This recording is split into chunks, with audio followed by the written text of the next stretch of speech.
Welcome to the latest edition of Inside Carolina. I'm your host, Hannah Horn, a proud alumna of the university. In this episode, we'll take you to the beautiful campus of the University of South Carolina, Beaufort, and meet Dr. Eric Monty, whose work with coastal marine life includes those lovable dolphins. We'll also explore ways you can stay connected to the university as alumni through the annual Give for Garnet Day. But first, a look back at the amazing season of the Gamecock women's basketball team. Join us as we go inside Carolina.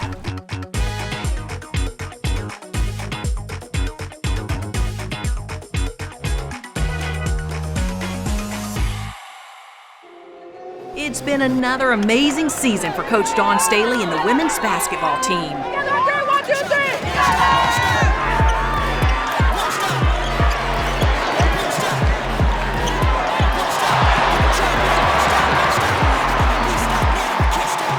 The team completed the season with a 36-1 record, won the SEC championship, and made it all the way to the Final Four.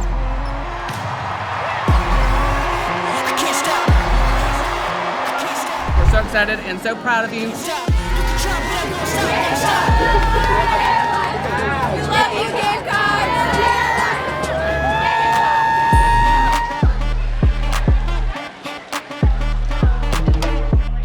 Being from Dallas, going so far for school, I just really didn't expect to have South Carolina here, not once, but now twice, making appearance in the Final Four and national championship runs.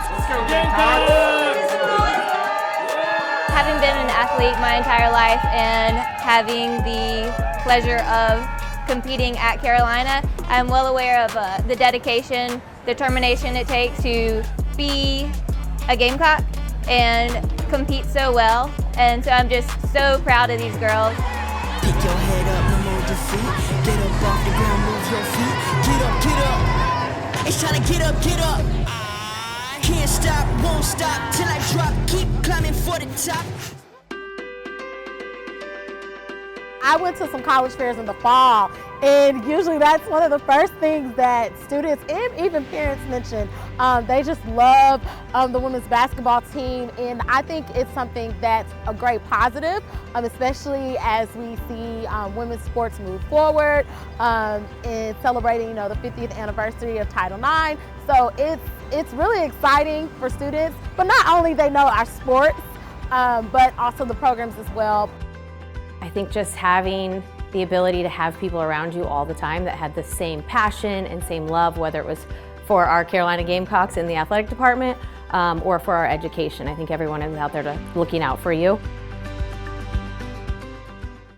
What a great group of young women. We are so proud of you here in Gamecock Nation.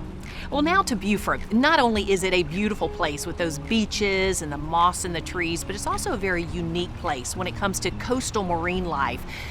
Dr. Eric Monty, who's a professor there at the University of South Carolina, Beaufort, has dedicated his career to studying and protecting these animals. The low country of South Carolina is such a special place. You think about those beaches, the salt marsh, the sand and the sun. But only a conversation with Dr. Eric Monty can talk about not only how special it is, but how unique the low country is. Dr. Monty, thank you so much for joining us. No problem. This area has such a diverse marine life. Tell us about it. Yeah, we have incredible diversity in marine life. Everything from invertebrates like snapping shrimp to fish like spotted sea trout, red drum, black drum, to really weird looking fish like oyster toadfish that produce sound. And finally, more apex predators like bottlenose dolphins, and of course, lots of different shark species. And we hear a lot about sharks and dolphins. People love watching dolphins when they come to visit here, taking the tours. And you study a lot about dolphins and marine mammals, is that correct? Yes, that's correct. We study bottlenose dolphins, which is a cetacean species. We actually study the sounds that these organisms make. Like they actually produce echolocation to find food, burst pulses, and social signals like whistles. Wow. dolphins whistle. Yes, they whistle. Wow. Yeah. So much to ask you.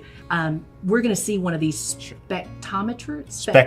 Spectrograms. Right. When we see a spectrogram, it's a screen that shows us almost like a wave file of a voice, kind of like we take voice notes on our phone, and you can see and that's what you're recording under the sea. Yes, under the sea. Like Little Mermaid. Yeah, under the sea. So we actually collect 2 minutes of sound data every 24 hours, and we have 9 recorders. And so we're able to actually determine when their spawning begins each season and ends.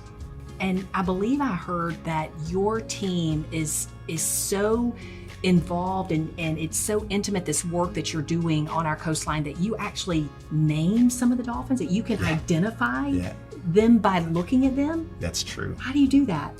So I have a great technician, the lab manager, Alyssa Marion, and she's so good at identifying photos. So you take photos of the dorsal fin, and they actually have little marks, either from biting each other or from maybe they've gotten into a collision with a vessel, unfortunately, and they'll get a mark on their dorsal fin.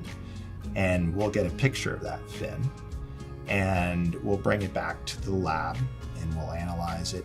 We actually have photo ID software that recognizes the fin based upon a catalog that we created.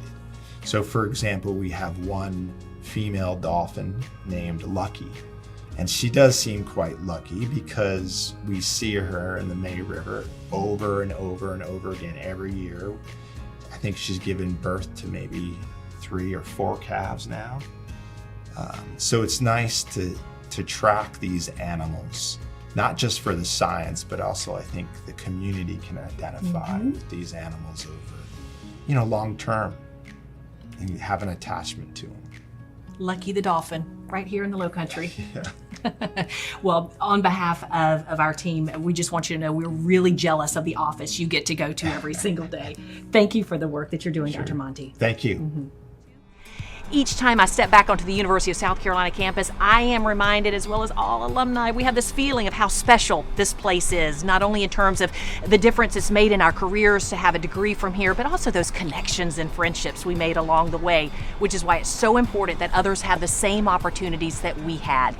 You can give in the annual Give for Garnet fundraising day.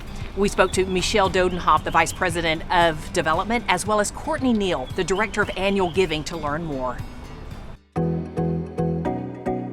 You know what they say, student for a short time, Gamecock for a lifetime.